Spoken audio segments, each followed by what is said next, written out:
Hello, and welcome back to Concert Critiques in Cars with Emily. Buckle your seatbelts, folks, because this one is going to be a bumpy ride. I am so speechless in how this turned out, and the fact that the score for this particular band is going to be the way that it's going to be. So anyway, let's get into it. So I have had 2 sets of tickets to see this band. Show got canceled COVID, show got canceled because of visa troubles, and then finally they announced a US tour and I was thrilled. Okay, so let's get into it. The show was Placebo at the 930 Club, which again, seeing Placebo at the 930 Club is pretty amazing. But let's just get into it. All right, so the opener was Poppy Jean Crawford, female singer. Right off the bat, was like, oof, probably not gonna love this as much as I would another band. But you know, gave it a shot. Definitely like female singers live more than I do listening to them, you know, digitally.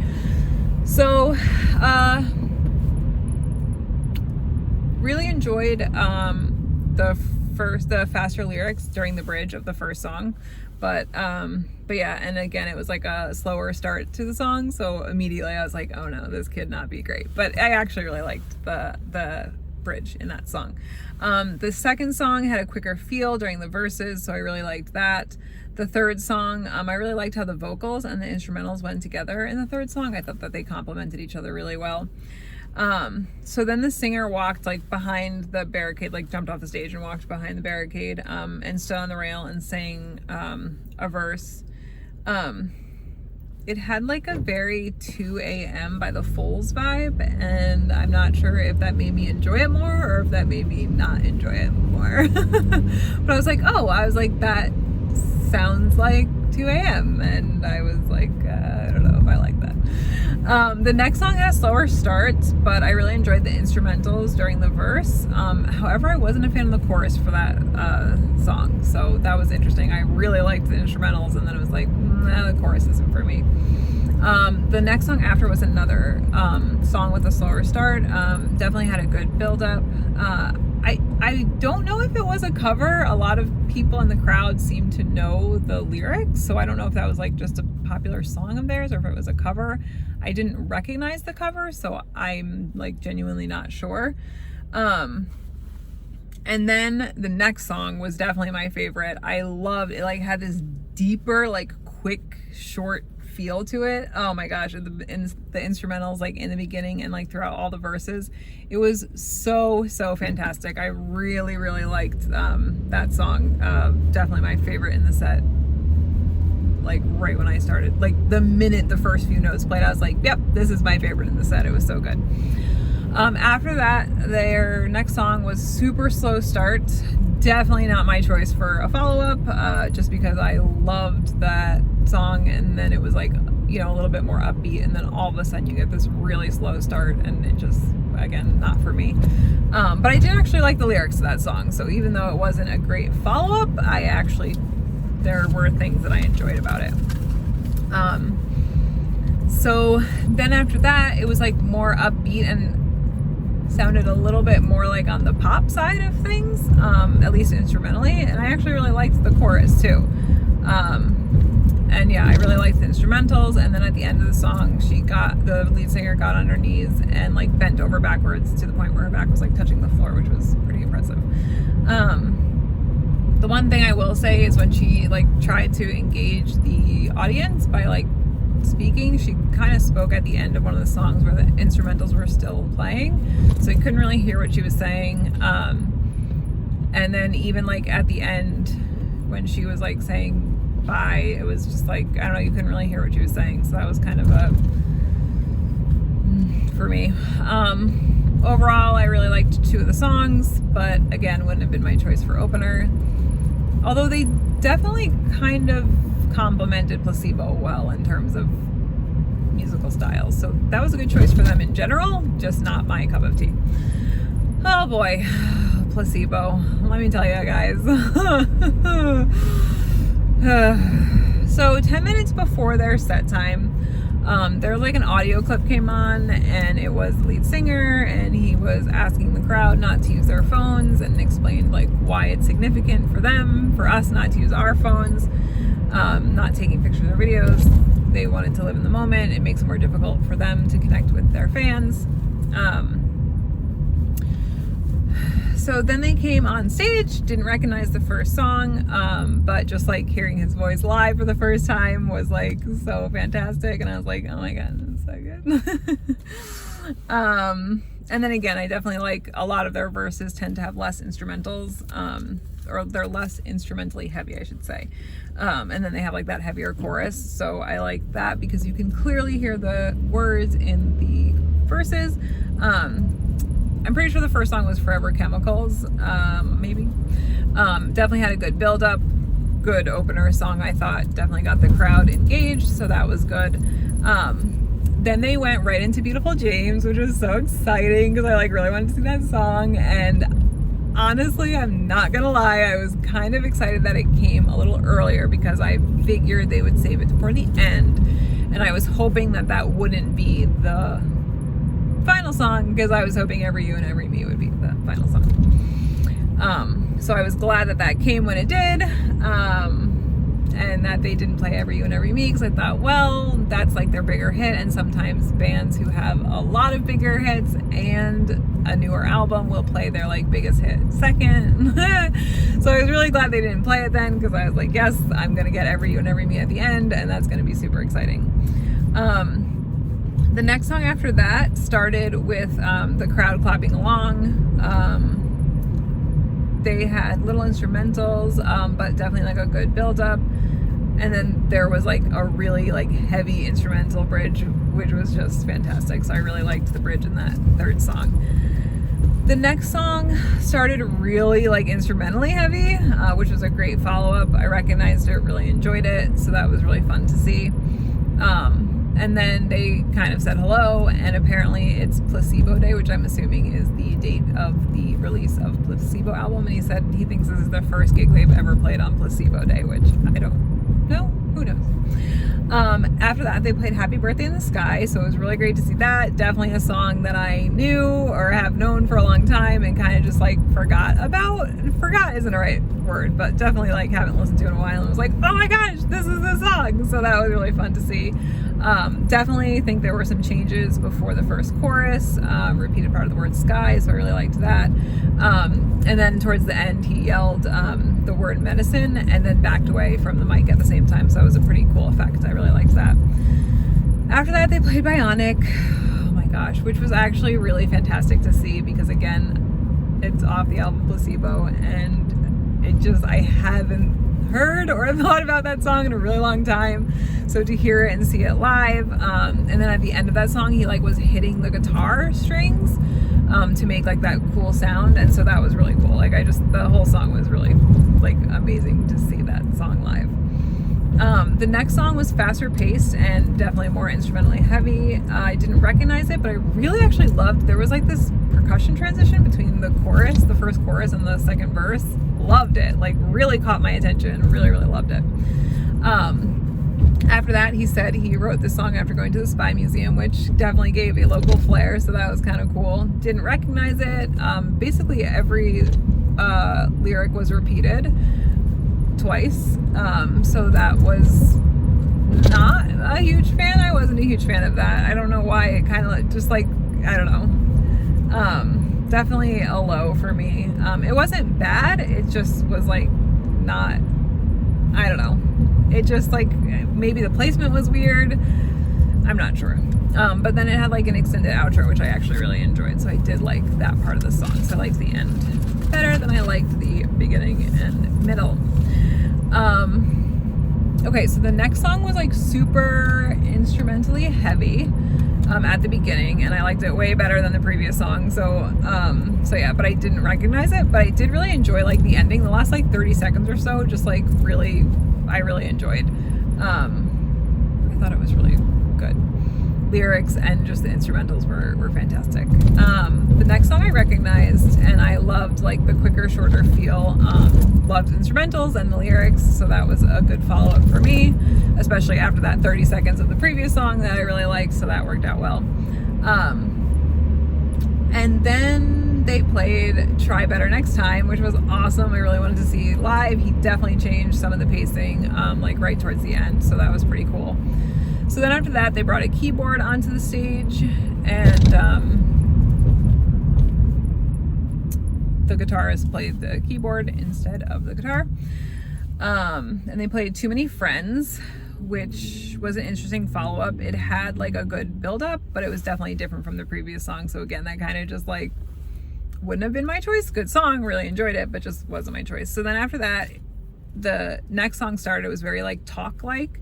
And it was the song Went Missing. Great follow-up, had a similar vibe. I didn't know the song, but I really enjoyed the chorus, and I also just enjoyed the fact that it went well with the previous song. So then after that song, they removed the keyboard, and it was like a really instrumentally heavy beginning again. Another good follow-up. I didn't recognize the song. Maybe it was called For What It's Worth, if that makes sense. Yeah, so I think it was called For What It's Worth, but at least that was the lyric that was repeated most consistently. But yeah, I really enjoyed the lyrics, especially for the bridge for that one. Then I definitely recognized this next song, and I was pretty excited about it. Again, it was just a song I haven't thought about in a really long time, so it was Slave to the Wage. Super fun to see live. Definitely held some words a little bit longer, I think, especially in the chorus. And then they introduced the band. Loved the bass part at the beginning. Didn't recognize this next song, but wow, holy cow, I could not get over the bass part, and it was continued into the verses. Like, so every time the verse came on, that part was prominent, and I like just loved it. It was so good. And yeah, and the lyrics were good too, but I really like was obsessed with that bass part. I just was like, wow, it really wowed me. After that, the song had a slower start, didn't recognize it. The buildup was pretty good. Definitely recognized the next one. It was The Bitter End. So good. So good. Again, that was just another one that I was like, didn't really recognize. I mean, didn't really think about it. And then all of a sudden it came on and I was like, ooh, this was a good one. The next song I didn't recognize, but it was a good follow-up because it had a very similar vibe to The Bitter End. And he let the crowd sing the line leading into the chorus. It was Infrared, which I don't know how that song was not as like significant to me as it was to clearly everyone else. But it was a really good song to go out to the encore on. Like, seriously, such a good song to go out to the encore on. Really thought that was well done. It was great. Everyone was kind of like rocking out. It was a really good choice. So then they left the stage. Guys, bear with me here because it's about to get real. So they came back and they played their Shout cover, which just came out. So that was expected and I was excited. However, I was a little disappointed because I wanted to record it for my son because I don't think he understands what a concert is. And every time I was playing Placebo and that song would come on, he would stop what he was doing and go, "Like this song?" And I was like, "Oh, you like this song?" So I was really, really disappointed and heartbroken that I couldn't, record it for him and give him that experience of at least seeing a video of what a concert looks like. So that was a little bit sad, but good song, and also a great way to come back from the encore. I thought that was really, really smart. Definitely a popular song, gets people like back into the show, so I thought that was really a good choice. And then after that, they played a song that I did not recognize. It had a slower start and just like a slower feel overall. Not a great follow-up for me, not a great follow-up for the crowd. It was just like I get that you're trying to like play songs from your newer album, maybe. I don't even know what song it was, so if I'm wrong, I'm sorry, but just like such a disappointing waste of a song in an encore, in my opinion. So then they had this like instrumental song, which was cool. They both came to the front of the stage and played guitar standing next to each other. And then they played Running Up That Hill, which I was really excited about because I actually really like their version the best. Maybe it's the one I know the best, but I just love their version. Definitely had a lot of pace changings, basically changed the entire ending from what they originally had it as pacing wise. It was really fantastic. I really enjoyed that song. Right when they started Running Up That Hill, I was like, they're not gonna play it. They are not gonna play another song. And they didn't. And I don't think I've ever been more disappointed or more like heartbroken at a concert. How do you not play Every Me and Every You? And I'm really upset because this show sold out and they added a new show, and so they're definitely going to play it tomorrow, and I'm not going to tomorrow night's show. Normally I probably would go to tomorrow night's show, but I have a 6.5-week-old at home and I can't do that. So I'm so devastated because this is the first time I saw Placebo. I've liked Placebo for almost 20, probably more than 20 years, and that's like the song I went to go see. And that's the song I told my husband. I was like, man, I'm gonna rock out so hard, my ankle hurts, but I don't care, like I'm just gonna be jumping, I'm gonna be going crazy. And they didn't play it. I was really disappointed. Like seriously, like so disappointed. I honestly don't even like, I'm speechless. Like I don't know what to say. How do you not play that song for a sold out show? The second night is not sold out, guys. Come on. So disappointed. Like I am like, So unfortunately, this show is going to get a very low score just because they didn't play Every You and Every Me. And I didn't love the opener, and there were definite lows, and what a waste of an encore song. That middle great shout opener. Then you play a song that no one really knew, and then followed up by an instrumental song, which was cool, but like you could have played Every You and Every Me in that time, and then you end with a great song. Like I'm so disappointed. Anyway, so I could complain about this for the next like 5 minutes, but let's try and move on. So I think again, the opener, definitely 2 songs I really liked. Probably won't go listen to them if I hear a song. Great, but definitely not something I would seek out based on their live show.